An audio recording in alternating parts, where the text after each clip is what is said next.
నరసింహ శతకము. లోకమందెవడైన లోబి మానవుడున్న భిక్షమర్దికి చేత బెట్టలేడు. తాను బెట్టకయున్న తగవు పుట్టదు గాని యొరులు ఇచ్చుచునున్న యోర్వలేడు. దాత దగ్గర చేరి తన ముళ్ళె చెడినట్టు జిహ్వతో చాడీలు చెప్పుచుండు. ఫలము విఘ్నంబైన పలు సంతసమునందు మేలు గల్గిన చాలా మిడుపుచుండు.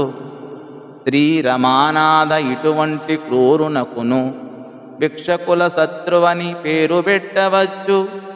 భూషణ వికాస శ్రీధర్మపుర నివాస దుష్ట సంహార నరసింహ దురిత దూరా. శోభామయమగు ధర్మపురమున వసించువో నరసింహస్వామి, నీవు దివ్యాభరణములతో ప్రకాశించువాడవు, పాపములను పారద్రోలేవాడవు, దుష్టులను శిక్షించువాడవు.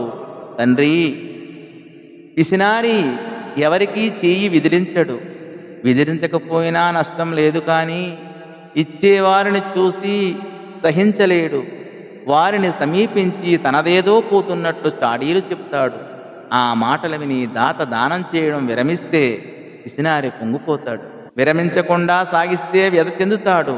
ఓ లక్ష్మీపతి, ఇలాంటి వానికి యాచక శత్రువు అని నామకరణం చేస్తే బాగుంటుందా? పిసినుగొట్టు ఏది పట్టినా ఉడుము పట్టే పైసాయా ప్రాణమా ఏదో ఒక్కటే అంటే మాత్రం పైసాను బొడ్డులో చెక్కుకొని భౌతిక కాయాన్ని నదుకు ఒట్టుకు సమర్పిస్తాడు.